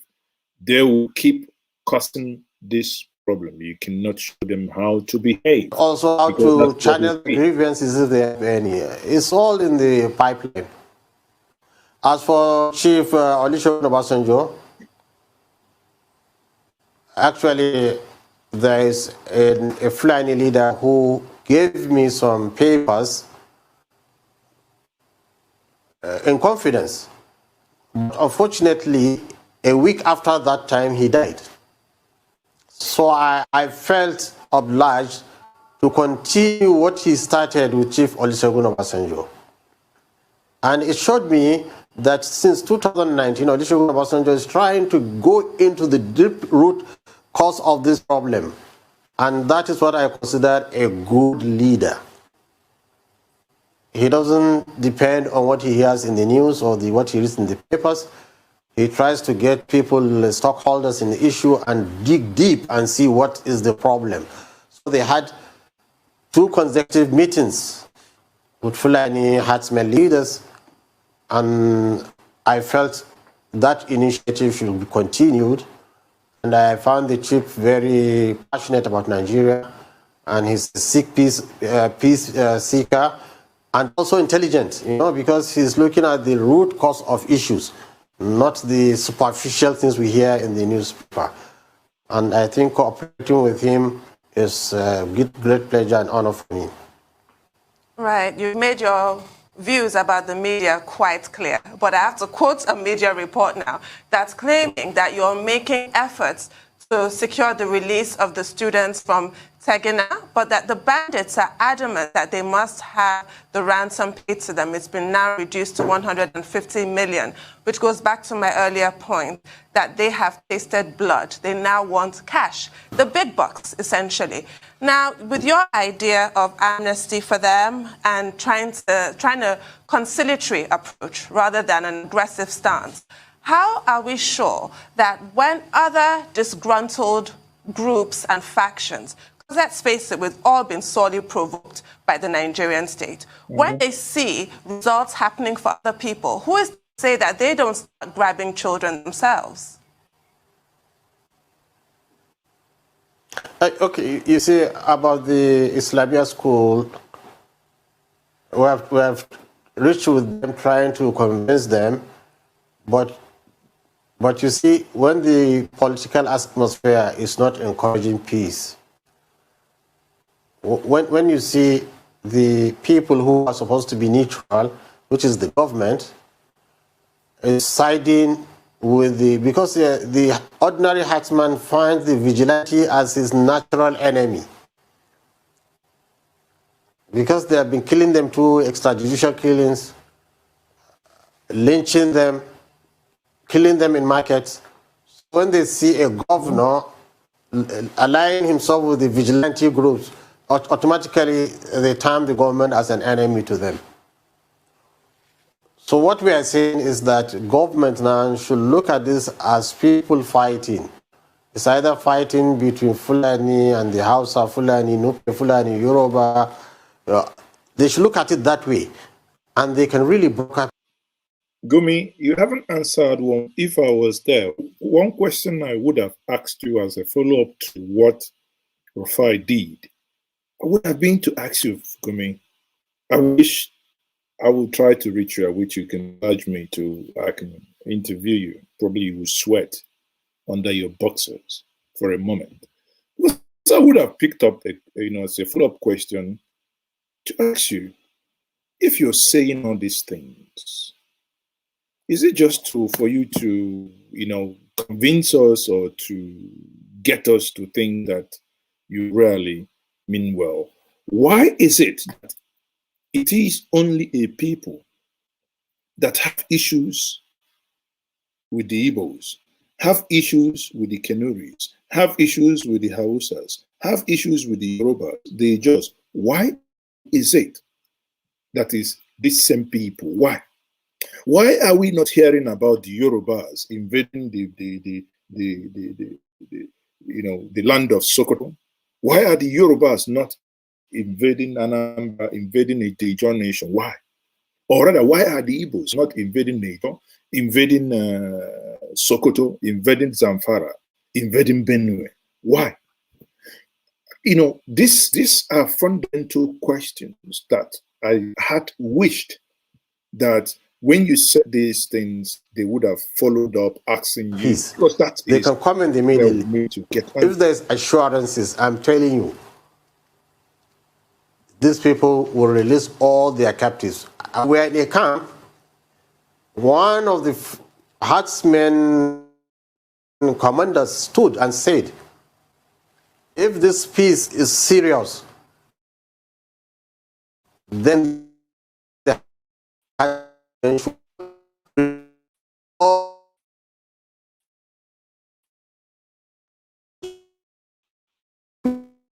attack and but they agree. I can't believe I'm listening to this manner of rubbish. Honestly, I can't. They are kidnapping people. Every ethnic nationality in Nigeria. And you're here telling us we shouldn't look at it as that.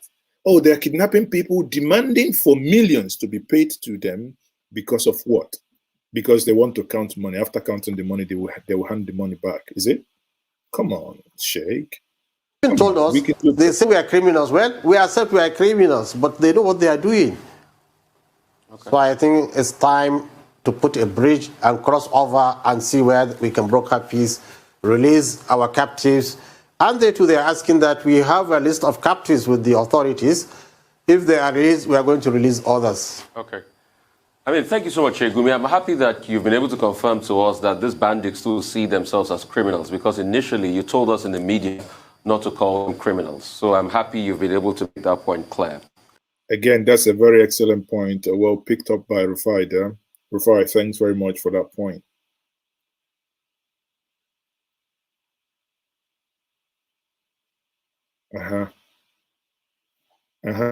What's happening? Are you? But Sheikh, deliberately asked you a question earlier on, that where does your allegiance lie? And you said with Nigeria. Confirm for me, like some governors have been saying in the north. Hang on a minute, Sheikh.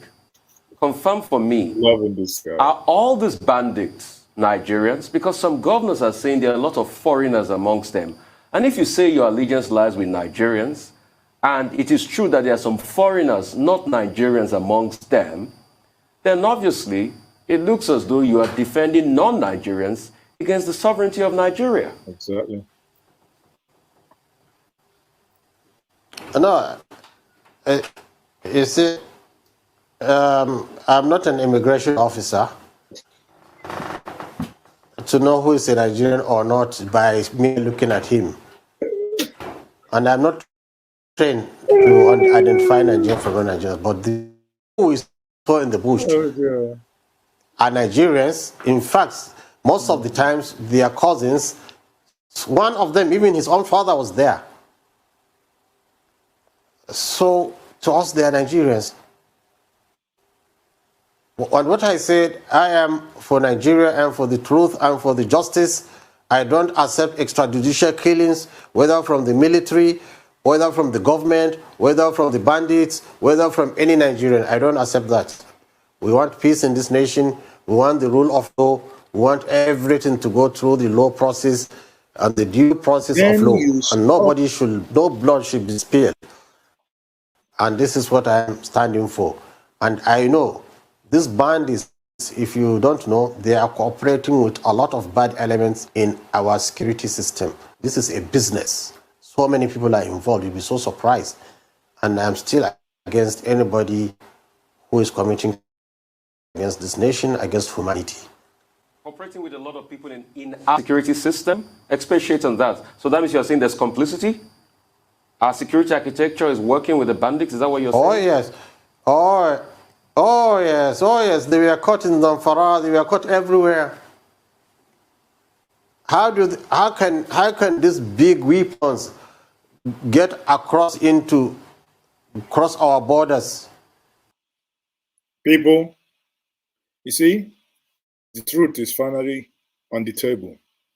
Go back to the three planks I told us at the beginning. We moved from the realm of bandits to herdsmen, to Fulani herdsmen. Now he says they are working with the military. And the person telling you was a captain in the Nigerian army. So I leave that to you to make whatever you want with it. Use your tongue to count your teeth. How could this big weapon cross our borders and get into the forest without the cooperation of some bad elements in the security system? It's not possible. If I give the same amount, can you take it into UK? You cannot take it into UK because the security is alert. So you see, part of fighting this banditry is to overhaul our security system. Well, Sheikh Gumi, when you say that the Nigerian state... But that's why, sorry, but that's why some people will not be allowed to come into the, to any of the security architecture, because some people think if you come in, you peep in, you see what is happening, so you are shut out. Sorry, you're dealing with the consequences. Now we have over 600 people watching, and we have less than 100 likes on this stream. Please kindly do me and us a favor by liking the video. Just click on like and click on share this video. Again, thank you for those of you who have supported the work we do here with Super Chat. If you may, we'll also appreciate that. Thank you once more. We will be rounding up shortly, within the next couple of minutes, but let's conclude this part, then we'll take some of your comments. You negotiate with bandits and terrorists. Can you help us outline what you mean by that? Is it in terms of the Nigerian government giving money, paying ransom, or what exactly do you mean? Or, granting the amnesty that you talked about? What form should that amnesty take? Should they be, put together, served jollof rice and pepper soup, and their sins are forgiven, and the crimes that they have committed, overlooked? What exactly do you mean? Because I'm sure even the Nigerian government, hearing from you, they really don't know exactly what you're recommending. Okay, you see, like the last picture we saw of the last kidnapped students, those boys carrying those heavy weapons behind them, I want them to be in school. Because when that's where the whole thing just gets me tired. The boys to be in school, how is it our collective problem? The boys to be in school, you have a state. It is the state responsibility to ensure that these boys are in school. So channel this problem where the problem is. We went to Niger State and met these same boys, and maybe one of them even. I told one of them, look, I'll bring you to school in Kaduna. Do you want to come to school? He said, yes, he wants to. These boys, you see, they want to go to school. So send them to school. Let your government send them to school.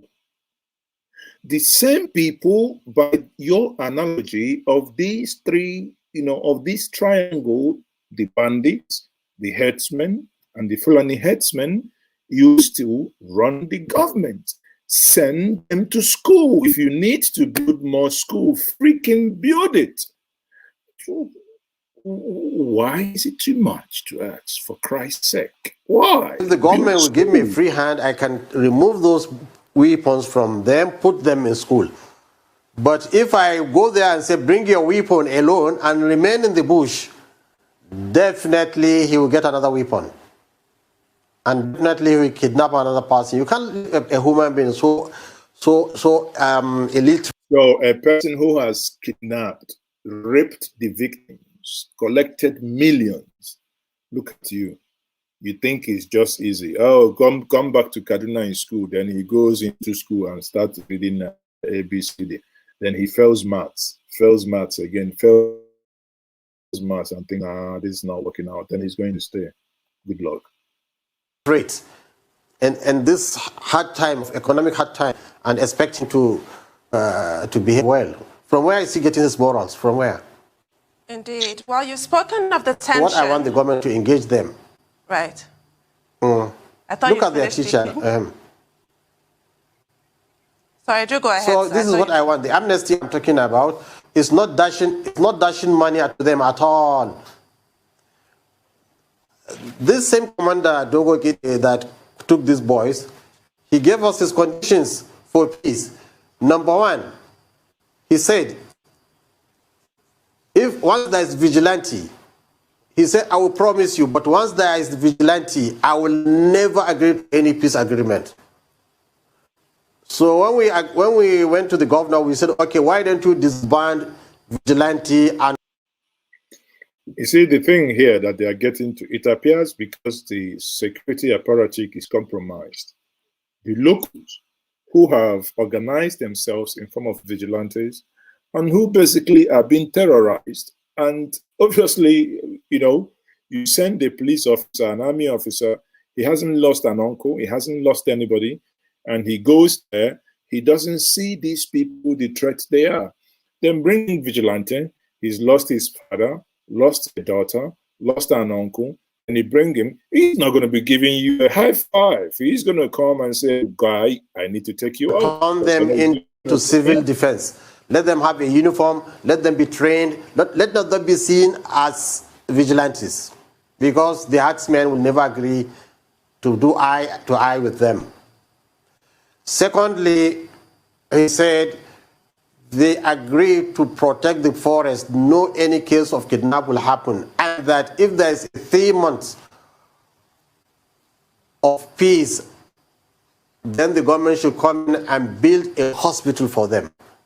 He mentioned hospital. Hospital is...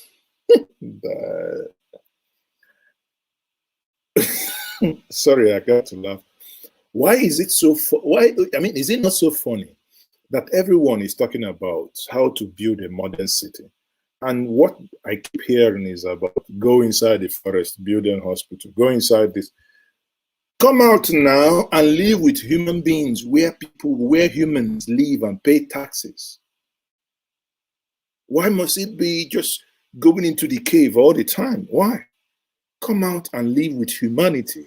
And he said after another 3 months, you should come and build school for them. And that they should release all their prisoners. And they are ready to release everybody. These are the conditions he told us.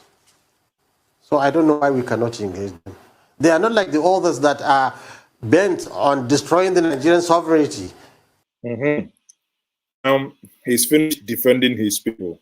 He wants to come down south. No, they are willing to sit down.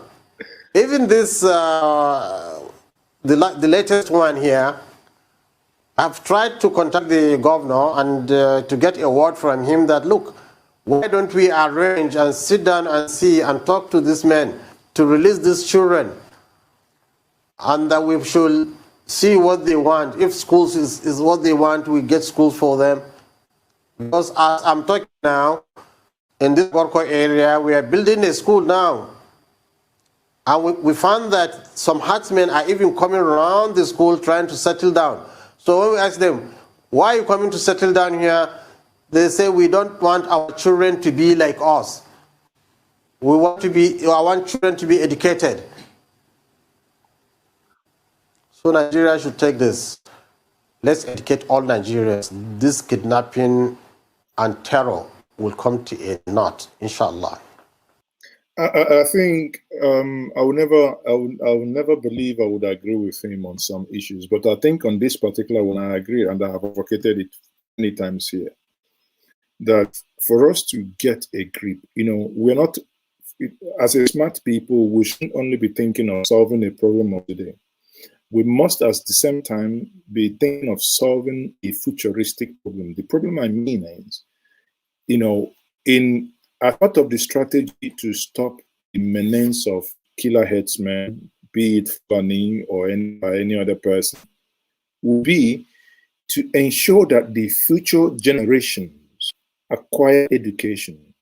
Now, as long as Gumi continues in this current trajectory of defending of the reason why they exist and why cows should roam the street, without engaging and talking about either you, in the words of Audio, the former Minister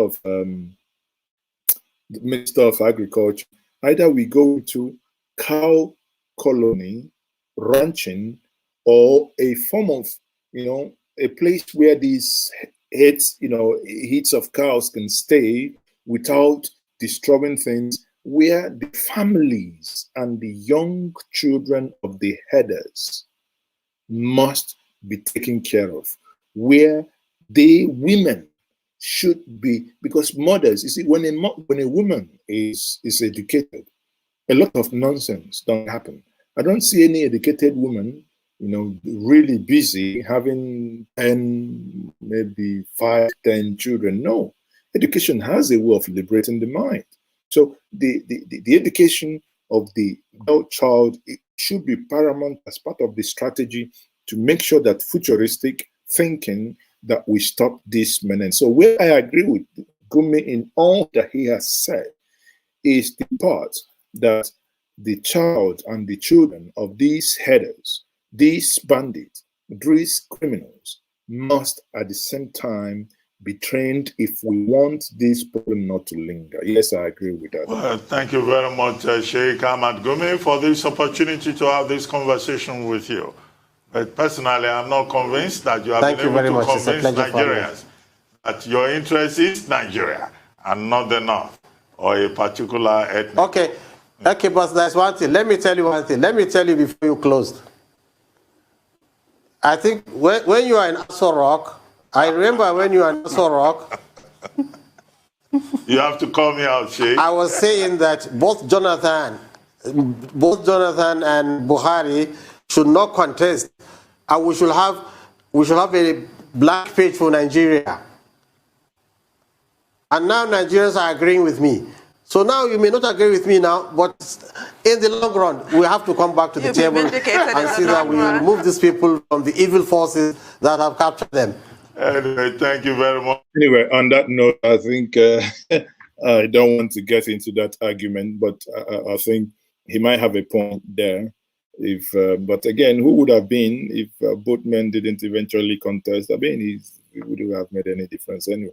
But the bottom line is that he had some point. But like Ruben Abati's conclusion, I would agree also with Abati's conclusion here. I do not believe that Sheikh Gumi acted or is acting in the interest of Nigerians or in the interest of Nigeria. I believe that his engagement, everything he's been doing, is for and only for the interest of the Fulani tribe and, on a larger scale, the interest of northern Nigeria. I don't know if you agree or disagree with me. We can meet at the comment section before I round up this evening. I will say thank you so much for joining me. I don't know what your, tell me your take on these analysis bit by bit that we've done this evening. Again, for many of you in the United Kingdom, you should be awaiting your president tomorrow. Your president is once more coming to take medical jab. He's going to come to take his, medical treatment. And it's as I said before, without repeating myself, it's indeed disheartening and sad that after 6 years in office, the president is still going abroad for medical treatment. Unbelievably sad it is. And on that note, this is what someone shared in a forum which I found. I just had to do a screenshot because I found it a little bit funny, and at the same time speaking to the issue at the moment. It's a person wrote, Buhari did so many interviews and the injections that they give him won out too quickly. He needs a top-up in London. So people in London, your president is going tomorrow to receive a top-up of his jab. Now, for many of you who are discovering this channel for the first time, please do me a favor, subscribe to this channel, click on the notification. Now, many of you say that, Mazi, we don't know when you come up, but most times it's because you haven't clicked the bell icon so that whenever I come on air, you're going to be notified. I'm struggling, but I'm trying to keep faith to ensure that every day, 8 p.m., that I will come. I will try and see if I can be tidying up stuff to come online at least 7 o'clock every day. Remember, tomorrow, Friday, the day we do have our things. Come and learn here. We will have a Friday hangout with Mazes, okay? Friday hangout is a very relaxed atmosphere. We talk on various issues. We use the opportunity as well to take questions, take calls from viewers. Remember again, Saturday, we have Street Parliament. Street Parliament is that program that you will bring in, you say your mind, and the world will definitely hear your mind. The world will hear your opinion. Here, we liberalize and talk. As long as we are civil, the world is going to hear us. People, thank you very much for joining me. It's been a pleasure in the last 2 hours to have you engaged here. I thank you very much, for all the, all the love, all the super chats. You can see the PayPal there. For those of you who think PayPal is the best method to use, you can see the PayPal there. Thank you for all the support, and I thank you for all the comments. We have indeed really kept it civil, and I must say thank everyone that made it happen. Thank you once more. My name still Mazi Ezoke. Keep a date with me tomorrow evening for my Friday hangout. Once more, good night, good evening, good morning, wherever you are. Bye for now.